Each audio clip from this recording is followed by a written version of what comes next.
सोमेश्वर देवरावजी काकडे. माझा बांधकाम व्यवसाय आहे आणि माझी वानाडोगरी इथे शेती आहे.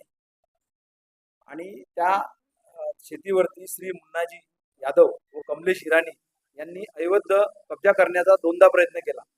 आता पण परवा दिवशी सुद्धा तोच प्रयत्न केला आणि माझ्या माणसाला तिथे मारहाण केली. आणि ते नेहमी सांगतात की मी सीएमचा माणूस आहे, माझं कुणी काही बिघडू शकत नाही, मला माहिती आहे काय करायचं आहे. सीएम साहेबांचा नावाचा दुरुपयोग करून ते लोकांवरती जबराई करतात, लोकांना धमक्या देतात. त्यांचे 40-50 गुंड आजही आमच्या शेताच्या आजूबाजूला उभे आहेत. रात्रीचे 1:30-2 वाजता शस्त्र घेऊन येतात. रात्रभर मी तिथे त्या शेतावरती होतो. आज मला मग पोलीस प्रोटेक्शन दिलं पोलिसांनी, 2 पोलीस गाडी आहे तिथे. पण हे किती दिवस राहणार? तर त्यांचा या जमिनीवरती अवैध कब्जा करण्याचा गट आहे आणि त्यांचा हा व्यवसाय. याच्या आधी त्यांनी बऱ्याच जागा आहे, तुम्हाला माहितीच असेल. परंतु माझी एकच विनंती आहे सीएम साहेबांना, ते स्वतः वकील आहेत आणि त्यांचा हे अशा प्रकारचे कामं नाहीत. मी त्यांना ओळखतो, कारण की मी पण एक संघाचा माणूस आहे, आम्हाला शिस्तमध्ये राहणं आवडते. तर माझी सीएम साहेबांना एकच विनंती आहे की अशा वाल्मिक कराड सारखे नागपुरात तयार होऊ नये, याचीच मला त्यांना विनंती आहे. आणि साहेबांनी याच्याकडे लक्ष घालावं आणि या केसचं मला सहकार्य करावं. माझे पेपर पण मी साहेबांना दिलेले आहे. बस माझं एवढंच म्हणणं आहे आणि मला यापासून संरक्षण द्यावं. कारण की मला मुन्ना यादव 26 मला सगळ्यात आधी मला फोन केला होता त्यांनी की बाबा मला ती आहे 1 मिनिट, ती 12/3च्या आधीची गोष्ट, म्हणजे होळीच्या 1-2-3 दिवसा आधी. आणि मग 12/3ला त्यांनी कब्जा केला त्या जागेवरती. मग मी कंप्लेंट टाकली 12/3ला. त्याचे संदीप पाटील नावाचे त्यांचे व्यक्ती आहे, ते माझ्याकडे आले होते वकील साहेबांच्या ऑफिसला. त्यांनी ते सांगितलं, मी त्यांना सगळे डॉक्युमेंट दाखवले माझे 2009 पासून 2024 पर्यंत, म्हणजे सगळे डॉक्युमेंट त्यांना दाखवले, सगळे गोष्टी मी समजून सांगितलं.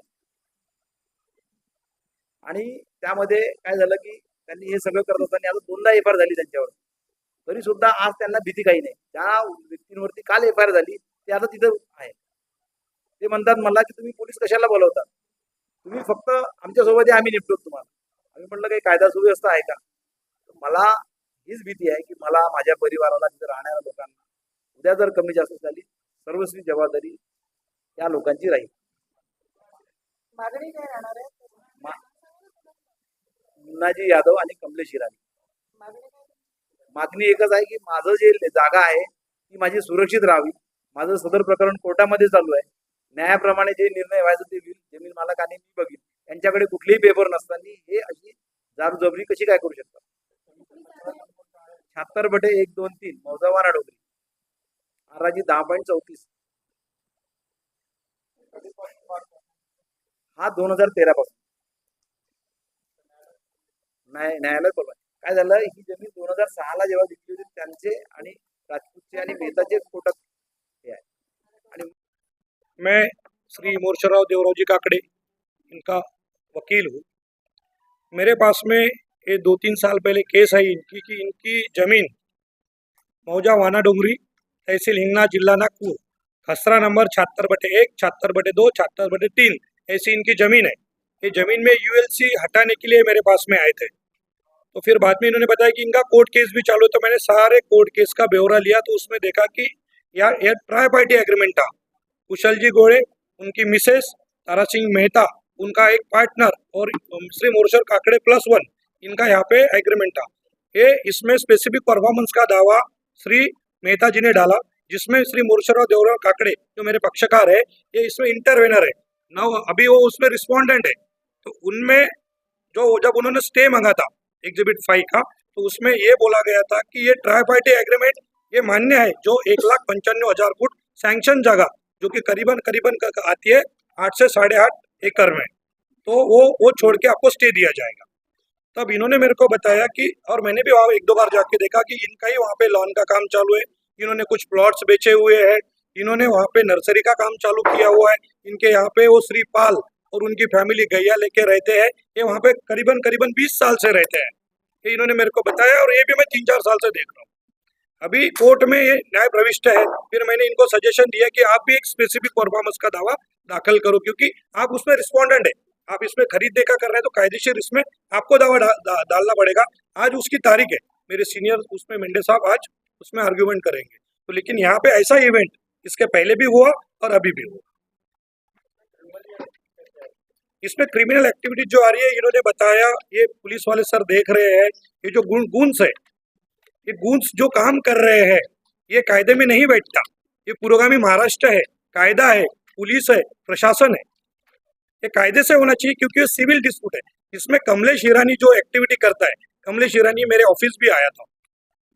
कमलेश ईरानी खुद को सेटलर बताता है, बट मेरे हिसाब से कायदा सर्वोपरि है, कायदे के हिसाब से लेना चाहिए।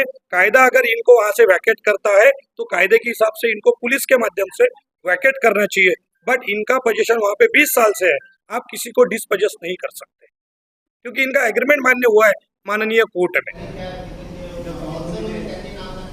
70-80 लोकांना नाव सांगितलं आहे.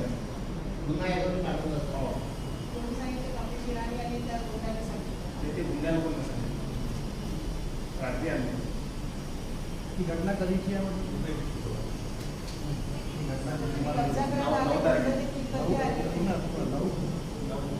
आताच काल परवा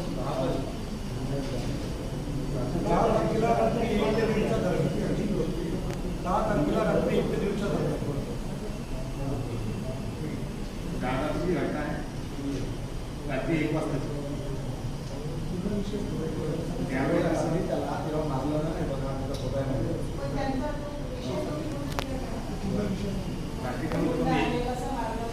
रात्री 1 वाजता ते आमच्या लेआउटला आले. मी तिथं एकच घर आहे, मी तिथंच राहतो. अकरा दिवसापासून तिथंच राहतो. ते अचानक रात्री 1 वाजता आले. 60-70 लोक होते.